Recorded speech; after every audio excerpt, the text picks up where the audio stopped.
Hello my dear students, welcome to Taran sir classes. आज आपके लिए लेकर रहा हूँ क्लास 11th की ज्योग्राफी बुक से book 1 fundamentals of physical geography का chapter number 2 the origin and evolution of the अर्थ।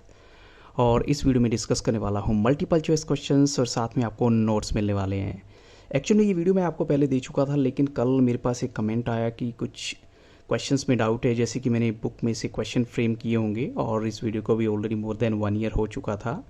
तो जब बुक का रिवाइज्ड एडिशन आया उसमें कुछ चेंजेस थे, so I had to delete that video, क्योंकि वो चेंजेस बहुत ज़रूरी थे ताकि आपको भी मिस्टेक ना हो। और इसलिए फॉर एग्जांपल मैं आपको बता देता हूँ कि मेरे पास जो बुक का एडिशन पड़ा है एनसीईआरटी की, वो 2016 का 17 का है। तो इट मीन्स काफ़ी चेंजेस आ चुके हैं। जैसे कि अब प्लैनेट की बात करें तो देयर आर 8 प्लैनेट, तो उसी के बेसिस पर मुझे फिर इस वीडियो को दोबारा बनाना पड़ा और मैंने कुछ और क्वेश्चंस भी ऐड किए हैं इसमें।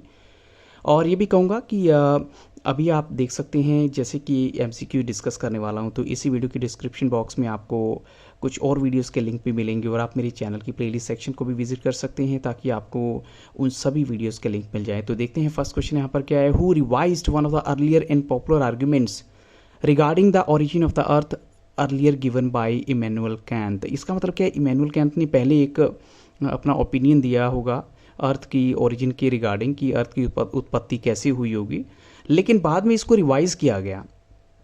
अब रिवाइज किसने किया है वो देखिए।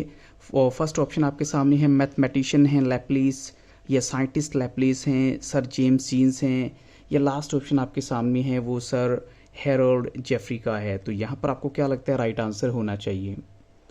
तो अगर हम कहेंगे उनके ओपिनियन को रिवाइज करने वाले वो एक्चुअल में नो डाउट लैप्लेस तो थे, लेकिन उनके लिए जो वर्ड यूज़ किया जाता है वो मैथमेटिशियन है। तो ऑप्शन ए यहाँ पर राइट आंसर है।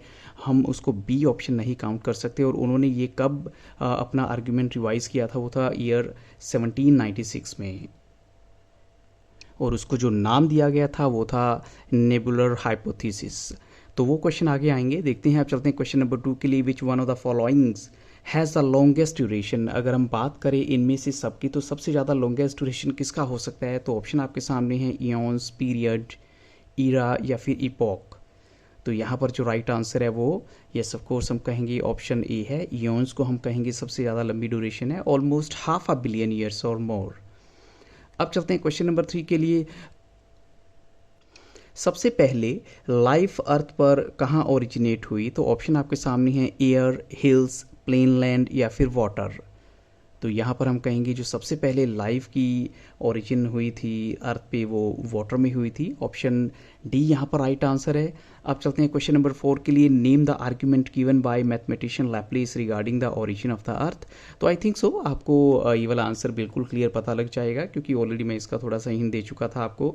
जो उन्होंने आर्ग्यूमेंट दिया था मैथमेटिशियन लैप्लेस ने regarding the origin of the अर्थ, वो क्या है? येस ऑफ कोर्स हम कहेंगे ऑप्शन बी यहाँ पर राइट आंसर है, नेबुलर हाइपोथेसिस है।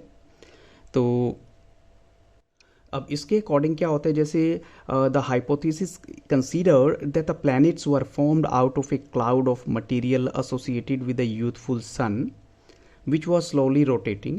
तो अब इतनी जो बात है इन्होंने कर दी, इसका मतलब बहुत सारे रीज़न रहे होंगे जिसकी वजह से उन्होंने ये वाला अपना व्यू पॉइंट दिया है। और बाकी सब ये भी नहीं है कि सिर्फ इसी को एक्सेप्ट किया जाए। जो आज के मॉडर्न हमारे साइंटिस्ट हैं वो थोड़ा सा और भी अलग से इसको देखते हैं, इस व्यू पॉइंट को देखते हैं। वो आपके सामने आगे भी क्वेश्चन आ जाएंगे। आप चलते हैं क्वेश्चन नंबर 4 का ए पार्ट में। देखिए, name the most popular argument regarding the origin of the universe. अब एक सबसे इंपॉर्टेंट बताइए। चलो वो तो था मैथमेटिशियन लैप्लेस ने दिया, लेकिन सबसे इंपॉर्टेंट आर्ग्यूमेंट क्या माना जाता है इनमें से? Big bang theory, nebular hypothesis, solar hypothesis या गैलेक्सी हाइपोथेसिस। तो यहाँ पर जो राइट आंसर है वो क्या होगा? हम कहेंगे यहाँ राइट आंसर है बिग बैंग थियरी। जो है वो सबसे इंपॉर्टेंट आर्ग्यूमेंट माना जाता है regarding the origin of the universe के बारे में। आप चलते हैं क्वेश्चन नंबर 4 बी का। The big bang theory is also known as, इसको और किस नाम से जाना जाता है? तो ऑप्शन है expanding universe hypothesis, nebular hypothesis, solar hypothesis या फिर गैलेक्सी हाइपोथेसिस। तो यहाँ पर जो राइट आंसर है वो क्या है? यस ऑफ कोर्स हम कहेंगे एक्सपैंडिंग यूनिवर्स हाइपोथेसिस के नाम से भी इसको जाना जाता है, बिग बैंग थियरी को। नेक्स्ट देखिए, who in 1920 provided that the universe is expanding. अब ये किसने कहा था कि यूनिवर्स एक्सपैंड हो रहा है? तो यहाँ पर ऑप्शन आपके सामने गिवन है और राइट आंसर क्या होना चाहिए? Edwin Leon, Edwin Hubble, sir James Jeans, sir Harold Jeffrey. तो यहाँ पर जो राइट आंसर है वो है of course option B, Edwin Hubble ने ऐसा कहा था। अब चलते हैं क्वेश्चन नंबर 5 के लिए।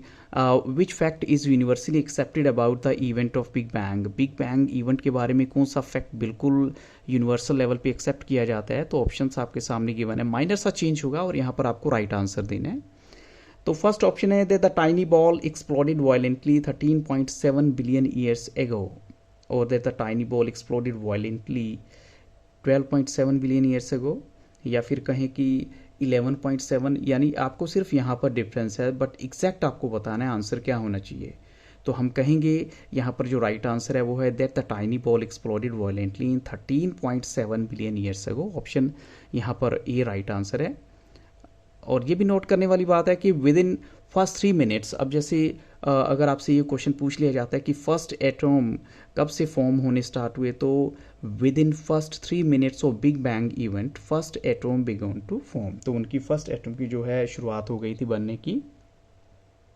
अब नेक्स्ट क्वेश्चन देखिए, galaxies spread over large distances and are measured in. अब गैलेक्सीज को आप कैसे मेजर करते हैं? थाउजेंड्स ऑफ ईयर्स में, थाउजेंड्स ऑफ मिनट्स में, थाउजेंड्स ऑफ सेकेंड्स में, या थाउजेंड्स ऑफ लाइट ईयर्स में? तो यहाँ पर हम कहेंगे we measure galaxies in thousands of light years.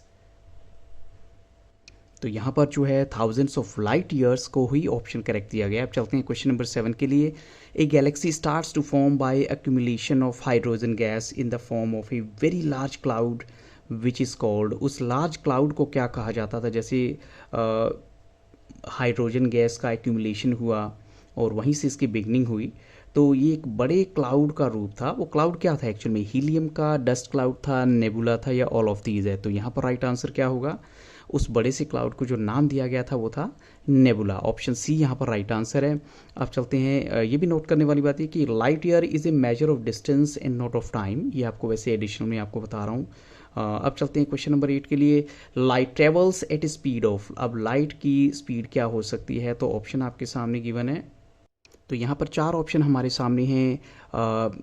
2 lakh kilometre पर सेकंड है, 3 लाख किलोमीटर पर सेकंड है, 4 लाख किलोमीटर पर सेकंड है, या फिर 5 लाख किलोमीटर पर सेकंड है। तो यहाँ राइट आंसर क्या होना चाहिए?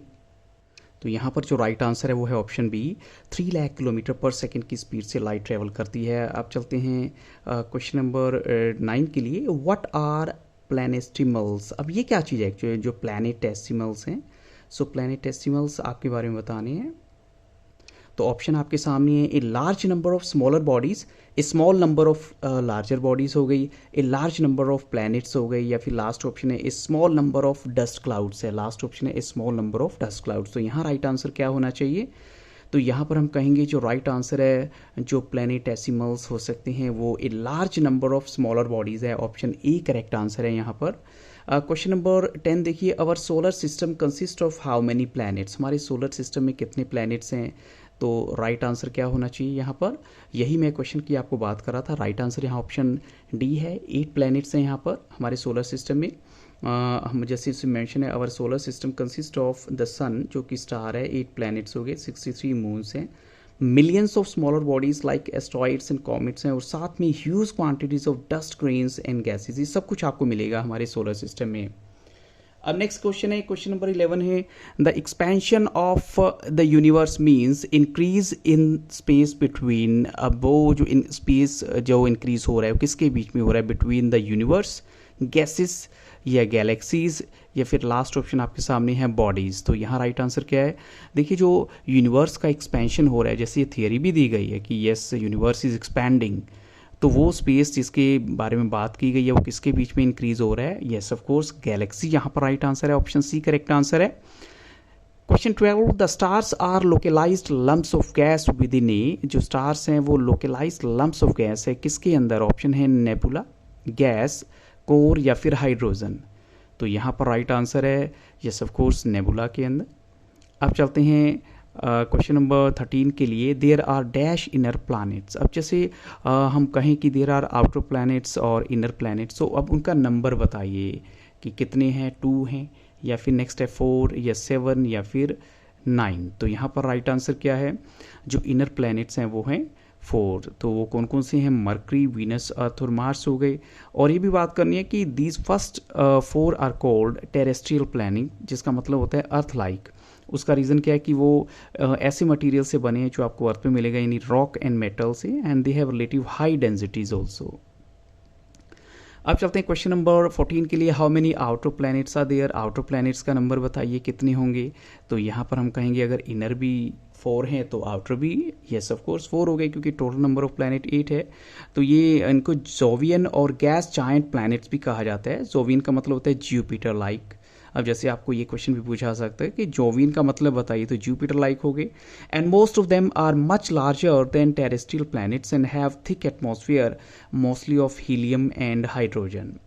अभी आते हैं Jupiter, Saturn, Uranus and Neptune, इस कैटेगरी में आते हैं। The only natural satellite of earth is, earth का नेचुरल सैटेलाइट बताइए कौन सा है। तो ऑप्शन है मून, सन, गैलेक्सी या फिर प्लैनेट्स। तो यहाँ पर of course it's very clear, हम कहेंगे मून जो है अर्थ का वो नेचुरल सैटेलाइट है। क्वेश्चन 16 देखिए, all planets were formed about, अगर सभी प्लैनेट्स की फॉर्मेशन की बात करें तो उनकी उत्पत्ति कब हुई होगी। तो यहाँ ऑप्शन है 4.7 billion years ago, 4.5 billion years ago, 4.6 billion years ago, 4.3 billion years ago. तो राइट आंसर यहाँ पर है option C, 4.6 billion years ago formation हुई प्लैनेट्स की, ऐसा माना जाता है। क्वेश्चन नंबर 17 देखिए, regarding the origin of the moon in 1838 who suggested that the earth and the moon formed a single rapidly rotating body। अब वो किसने कहा था कि ये जो दोनों ही जो है single rotating rapidly rotating body हैं। तो ऑप्शन आपके सामने हैं sir George Darwin, Edwin Hubble, sir James Jeans, sir Harold Jeffrey. Last option आपका है सर हैरोल्ड जेफरी। तो यहाँ राइट आंसर क्या होगा? यहाँ पर जो राइट आंसर है वो ऑफ कोर्स ऑप्शन ए है, सर जॉर्ज डार्विन ने ऐसा कहा था। अब चलते हैं नेक्स्ट क्वेश्चन के लिए। The present composition of earth, अगर अर्थ के एटमॉस्फेयर की बात करें जो प्रेजेंट कंपोजिशन है, is chiefly contributed by oxygen and, एक तो आपको ऑक्सीजन मिलेगी, तो दूसरी कौन सी गैस मिलेगी यहाँ पे? हीलियम, नाइट्रोजन, कार्बन डाइऑक्साइड या फिर डस्ट। तो यहाँ पर हम कहेंगे जो सेकंड है वो नाइट्रोजन के बारे में बोला गया कि जो हमारी कंपोजिशन है अर्थ के एटमॉस्फेयर की वो चीफली कंट्रीब्यूट करती है उसमें ऑक्सीजन एंड नाइट्रोजन। अब चलते हैं क्वेश्चन नंबर 19 के लिए। As a result of which winds the early atmosphere of earth with hydrogen and helium is suppose to have been stripped off. अब जैसे पहली यहाँ पर हाइड्रोजन और हीलियम से जो हमारा अर्ली एटमॉस्फेयर उसको बिल्कुल सेपरेट कर दिया गया, लेकिन किसकी वजह से? किस हवा की वजह से? ड्राई विंड्स की वजह से, कूल विंड्स की वजह से, सोलर विंड्स की वजह से या फिर मून विंड्स की वजह से। तो यहाँ पर राइट आंसर क्या होगा? यहाँ पर जो राइट आंसर है वो है of course solar winds. Solar winds correct answer है। अब आपको ये देखना है कि सोलर विंड्स का एक्चुअल में क्या रोल था, जैसे मैंने थोड़ा सा बताने की कोशिश की है। This happen to all the terrestrial planets, जैसे हमने बोला कि 4 हमारे प्लैनेट्स अगर टेरेस्ट्रियल प्लैनेट्स की कैटेगरी में आते हैं तो which were supposed to have lost their primordial atmosphere through the impact of the solar winds, और सोलर विंड्स की वजह से उनका जो प्रीमॉर्डियल एटमॉस्फेयर है वो बिल्कुल डिफरेंट हो गया था। अब चलते हैं क्वेश्चन नंबर 20 के लिए। इन डैश, अगर ईयर की बात करें, Chamberlain and Moulton consider that a wandering star approach the sun, एक वॉन्डरिंग स्टार जो है उस सन के पास आया कब? तो ऑप्शन आपके सामने गिवन है और राइट आंसर क्या होना चाहिए? तो यहाँ पर जो राइट आंसर है वो है ऑप्शन सी, 1900 में। अब देखिए क्वेश्चन नंबर 21 के लिए। There are dash stages in the evolution of the present atmosphere. अब कितनी स्टेजेस हैं जो हमारे प्रेजेंट एटमॉस्फेयर की एवोल्यूशन की, उनकी जो इवॉल्व हो रहा है हमारा एटमॉस्फेयर, तो उसमें ऑप्शन है 2, 3, 4 या फिर 5। तो हम कहेंगे यहाँ पर जो राइट आंसर है वो ऑप्शन बी है, 3 स्टेजेस हैं evolution of the present atmosphere की। अब फर्स्ट स्टेज में क्या होता है? First stage is mark by the loss of primordial atmosphere. एक तो सबसे पहले क्या होता है, हमारा जो प्रीमोडियल एटमॉस्फेयर वो बिल्कुल लॉस हो जाता है, उसका वो खत्म हो जाता है। सेकेंड स्टेज में क्या होता है? The hot interior of the earth contributed to the evolution of the atmosphere. फिर hot interior of the earth में जैसे इसमें बता रखा है कि जो बहुत ज़्यादा जैसे रॉकी मटेरियल है वो मिडल पार्ट में आ जाता है, और कुछ जो लाइट मटेरियल होते हैं वो सारे के सारे सरफेस लेवल पे आ जाते हैं। और थर्ड नंबर पे है the composition of the atmosphere was modified by the living world, और वो किस प्रोसेस से हुआ? Through the process of photosynthesis in fact. तो यहाँ पर जो क्वेश्चन नंबर 22 है, जैसे हमने ऑलरेडी इस बारे में पढ़ा है कि जो मून और अर्थ दोनों एक दूसरे के साथ पहले ऐसे कनेक्टिविटी उनकी दिखाई गई, लेकिन जो material forming the moon was separated from what we have at present the depression occupied by the. अब डिप्रेशन का मतलब होता है कि जैसे सेपरेट हुआ तो जो कुछ ऐसा उसका इफेक्ट हुआ, किस जगह पे उसका इफेक्ट हुआ। डिप्रेशन का मतलब होता है region of lower atmospheric pressure. तो ऐसी कौन सी जगह है वो अर्थ के ऊपर जहाँ पर वो आपको लोअर एटमॉस्फेरिक प्रेशर वाली जगह मिलेगी। तो ऑप्शन आपके सामने है अटलांटिक ओशन में, पैसिफिक ओशन में, अरेबियन सी या फिर मेडिट्रेनियन सी में। तो यहाँ राइट आंसर क्या होगा, यहाँ पर हम कहेंगे वो आपको डिप्रेशन वाला एरिया मिलेगा, वो पैसिफिक ओशन में मिलेगा। ऑप्शन बी करेक्ट आंसर है। अब चलते हैं क्वेश्चन नंबर 23 के लिए। अब अगर आपसे ये पूछा जाता है कि टेरेस्ट्रियल प्लैनेट्स क्या होते हैं, तो ऑप्शन आपके सामने है moon like, egg shape like, earth like या फिर सी लाइक। तो यहाँ right answer yes of course यहाँ राइट आंसर है, क्योंकि वो अर्थ लाइक होते हैं। और किस सेंस में अर्थ लाइक होते हैं, because they are made up of rock and metal. अब चलते हैं नेक्स्ट क्वेश्चन के लिए। The earth oceans were formed within. अब कितने साल पहले, अगर देखें कितने साल पहले उनकी फॉर्मेशन हुई होगी, तो यहाँ पर ऑप्शन है 600 मिलियन ईयर्स या 500 मिलियन ईयर्स, 700 मिलियन ईयर्स या फिर 800 मिलियन ईयर्स। तो यहाँ राइट आंसर क्या है, तो हम कहेंगे जो अर्थ के ओशंस हैं वो फॉर्म्ड हुए थे 500 मिलियन ईयर्स, यानी विद इन यानी उससे अंदर 500 मिलियन ईयर्स के बीच में फॉर्म हुए होंगे। अब चलते हैं क्वेश्चन 25 के लिए। The earth has a dash structure. अगर अर्थ के स्ट्रक्चर की बात करें तो कैसा है, सिंगल, पाइल्ड ऑन, लेयर्ड या फिर लास्ट ऑप्शन है नॉन लेयर्ड। तो यहाँ पर राइट आंसर है जो अर्थ का स्ट्रक्चर है वो कैसा है, येस ऑफ कोर्स अर्थ का स्ट्रक्चर है लेयर्ड स्ट्रक्चर। ऑप्शन सी यहाँ पर राइट आंसर है। तो ये कुछ इंपॉर्टेंट क्वेश्चन थे, so I hope so these questions will definitely help you. और फिर भी अगर आपको किसी तरह का कोई डाउट है तो आप कमेंट सेक्शन में जाके बता सकते हैं, लेकिन इस वीडियो की डिस्क्रिप्शन बॉक्स को देखिए और साथ में इस चैनल की प्लेलिस्ट को भी विजिट कीजिए, आपको और भी बहुत सारी वीडियोज़ के लिंक मिलेंगे। So thank you very much and have very nice day.